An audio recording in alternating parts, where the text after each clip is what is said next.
menurut PSAK tahun 2021, yaitu bagian proses pelaporan keuangan sebagai hasil akhir dari kegiatan akuntansi selama periode tertentu. Laporan keuangan ini sendiri memiliki tujuan untuk memberikan informasi keuangan yang menyangkut posisi keuangan, kinerja, serta posisi keuangan perusahaan dalam bentuk angka di dalam satuan moneter yang nantinya digunakan untuk pengambilan keputusan oleh pihak-pihak yang berkepentingan dan keberlangsungan perusahaan. Dan analisis laporan keuangan sendiri memiliki pengertian sebagai proses penganalisaan atau penyelidikan laporan keuangan yang berupa laporan posisi keuangan dan laba rugi beserta lampiran keuangan lainnya, dan juga menelaah masing-masing dari tujuan tersebut dengan tujuan untuk memperoleh pengertian dan pemahaman yang baik dan tepat atas laporan keuangan itu sendiri. Dan analisis rasio keuangan adalah instrumen analisis prestasi perusahaan yang menjelaskan berbagai hubungan dan indikator keuangan yang ditujukan untuk menggambarkan perubahan dalam kondisi keuangan atau prestasi operasi di masa lalu untuk kemudian menunjukkan rasio dan peluang yang ada pada suatu perusahaan itu sendiri. Rasio keuangan sendiri dibagi menjadi 5. Yang pertama, saya akan menjelaskan tentang rasio probabilitas.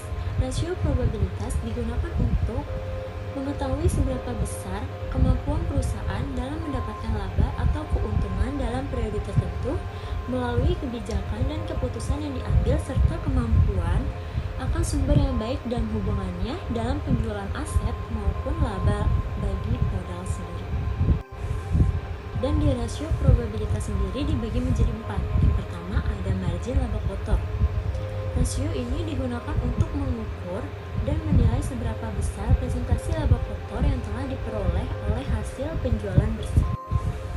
Yang kedua, ada margin laba bersih yang digunakan untuk menilai seberapa besar laba yang diperoleh oleh perusahaan setelah dibandingkan antara laba bersih setelah pajak dengan penjualan bersih. Dan yang ketiga ada return of asset, yaitu rasio yang mengukur seberapa besar kontribusi aset dalam menciptakan laba bersih.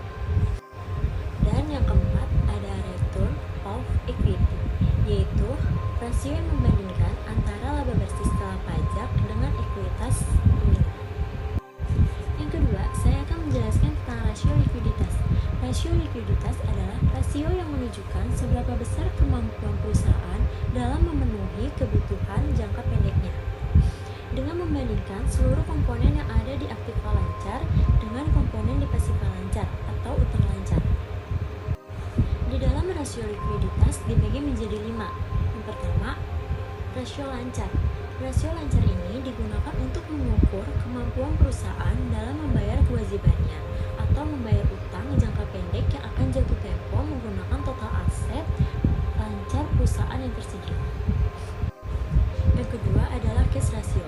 Cash ratio merupakan rasio yang mengukur kemampuan kas yang tersedia untuk membayar hutang jangka pendek perusahaan.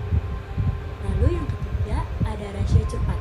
Rasio cepat adalah rasio yang menunjukkan kinerja perusahaan dalam memenuhi utang lancar atau utang jangka pendek dengan menggunakan aktiva lancar setelah dikurangi nilai persediaan. Yang keempat ada rasio perputaran kas. Rasio ini yang mengukur kemampuan kas perusahaan dalam menghasilkan pendapatan sehingga dapat diketahui berapa kali kas dalam satu kali periode tertentu. Lalu tingkat perputaran kas ini menunjukkan kecepatan perubahan kembali aset lancar menjadi kas melalui penjualan.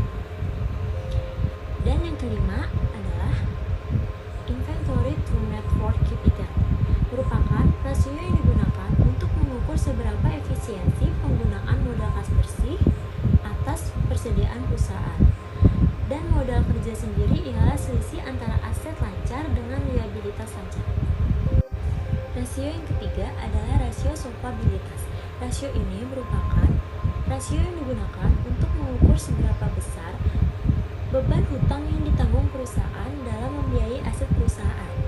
Sehingga rasio ini mengukur kemampuan perusahaan dalam memenuhi seluruh kewajibannya, baik itu kewajiban jangka panjang maupun kewajiban jangka pendek. Dan rasio solvabilitas ini dibagi menjadi 5. Yang pertama ada debt to asset ratio. Ini adalah rasio utang yang digunakan untuk melihat adanya kewajiban jangka panjang dari sebuah kemampuan yang ada di perusahaan. Rasio ini diukur melalui perbandingan antara jumlah liabilitas dengan jumlah aset untuk menunjukkan seberapa besar aset yang dipengaruhi oleh liabilitas. Dan yang kedua ada debt to equity ratio.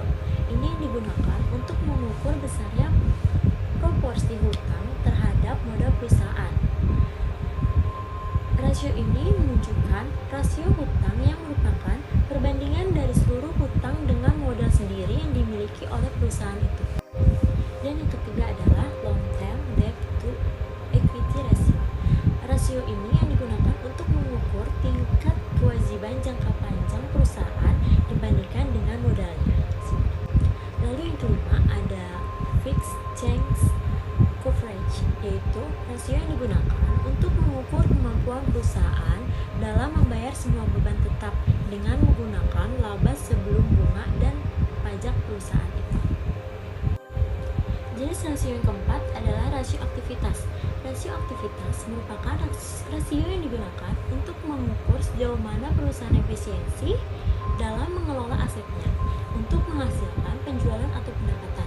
Rasio ini memberikan gambaran tentang sebagaimana produktivitas perusahaan dalam menggunakan asetnya untuk menghasilkan pendapatan.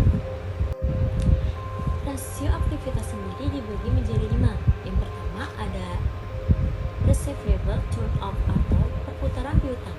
Ini merupakan rasio yang digunakan untuk mengukur berapa lama penagihan piutang selama satu periode atau berapa kali dana yang ditanamkan dalam piutang ini berputar dalam satu periode.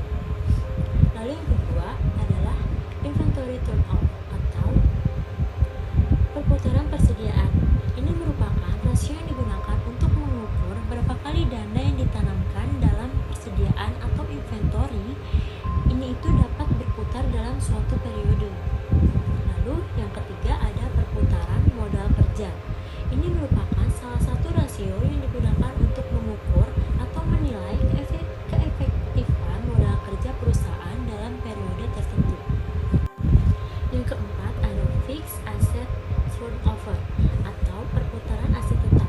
Ini merupakan rasio yang digunakan untuk mengukur berapa kali dana yang ditanamkan dalam aktiva tetap berputar secara efektif dalam satu periode. Dan ini mampu memberikan dampak pada keuangan perusahaan itu sendiri. Dan yang kelima ada total asset turnover atau perputaran total aktiva. Ini merupakan rasio yang digunakan untuk mengukur perputaran semua aktiva yang dimiliki oleh perusahaan dan dapat juga mengukur berapa jumlah penjualan yang diperoleh dari tiap rupiah aktiva tersebut. Dan rasio yang terakhir adalah rasio nilai pasar atau market value ratio. Ini adalah rasio keuangan yang digunakan untuk mengukur dan mengevaluasi nilai perusahaan yang tercermin dari harga saham. Rasio ini juga digunakan untuk membandingkan nilai pasar perusahaan dengan laba, pendapatan, sampai aset perusahaan. Rasio nilai pasar dibagi menjadi 2. Yang pertama ada earning per share atau pendapatan per lembar saham. Itu merupakan rasio yang menggambarkan bentuk pemberian profit atau keuntungan yang diberikan kepada pemegang saham dari setiap lembar saham yang dimiliki. Yang kedua ada price book value ratio. Rasio ini yang digunakan untuk mengevaluasi valuasi pasar suatu perusahaan dengan membandingkan harga sahamnya dengan nilai buku per sahamnya. Rasio ini juga memberikan gambaran tentang sejauh mana sih investor memberi harga yang melebihi nilai aset atau kurang dari nilai aset bersih perusahaan. Dari 5 rasio yang tadi saya sampaikan, saya akan menggunakan market value ratio untuk menganalisis perusahaan PT Krakatau Steel. Yang pertama ada earning per share. Sesuai dengan perhitungan data yang ada di tabel, pada tahun 2017 PT Krakatau Steel Tbk memperoleh rasio sebesar 0,0045 dan di tahun 2018 terjadi kenaikan menjadi 0,0087. Namun di tahun 2019, perusahaan memperoleh rasio sebesar minus 0,061. Nilai EPS yang bertanda negatif itu menandakan bahwa perusahaan tersebut memperoleh laba yang sedikit untuk digunakan untuk mengembangkan bisnis atau untuk dividen bagi para investornya. Dan di tahun 2020 dan 2021, PT Krakatau Steel mengalami peningkatan. Adanya kenaikan rasio tersebut menandakan bahwa laba bersih per saham yang dihasilkan perusahaan lebih besar dan mampu memuaskan para pemegang saham, dan juga perusahaan telah berhasil meningkatkan performa mereka melalui perolehan rasio EPS yang meningkat di tahun 2020 dan 2021. Dan yang kedua adalah Price Book Value Ratio. Sesuai data perhitungan yang ada di tabel, rasio PBV digunakan untuk menentukan apakah saham sebuah perusahaan sedang dihargai terlalu tinggi atau terlalu rendah dibandingkan dengan nilai asetnya. Dari tabel di atas, hasil PT Krakatau Steel Tbk pada tahun 2017 memperoleh 0,31 dan naik di tahun 2018 menjadi 0,65 dan terus naik sampai pada tahun 2020 menjadi 1,31. Adanya kenaikan rasio ini menunjukkan bahwa semakin tinggi pula kepercayaan pasar akan prospek perusahaan yang dimana akan berakibat pada menaiknya harga saham perusahaan lebih cepat daripada nilai bukunya. Dan dapat disimpulkan pada perhitungan di market value ratio selama 2 tahun terakhir, perusahaan dianggap mampu dapat memuaskan para pemegang saham melalui pembayaran dividen yang meningkat, dikarenakan perolehan laba bersih per saham yang dihasilkan itu lebih besar, sehingga semakin tinggi pula kepercayaan pasar akan prospek perusahaan yang dimana akan berakibat pada meningkatnya harga saham perusahaan dan lebih cepat daripada nilai bukunya. Dan di sini saya akan menjelaskan rasio mana yang kurang bagus digunakan di PT Krakatau Steel. Menurut saya, rasio yang kurang bagus digunakan itu adalah rasio solvabilitas. Performa yang ditunjukkan PT Krakatau Steel melalui perhitungan rasio solvabilitas dianggap sangat lemah dan kurang efisiensi dikarenakan rata-rata hutang perusahaan nominalnya itu lebih besar dibandingkan dengan total asetnya dan total ekuitasnya. Hal ini juga mengindikasikan bahwa perusahaan tersebut itu terlalu dibiayai oleh hutang. Hal ini tuh berdampak pada perusahaan yang tidak mampu mengandalkan ekuitasnya dalam memenuhi liabilitas jangka panjang. Selain itu, adanya kerugian di tahun 2018 dan di tahun 2019 mengakibatkan perusahaan tersebut itu kurang mampu dan belum maksimal dalam melunasi beban bunga dan menutupi beban tetapnya.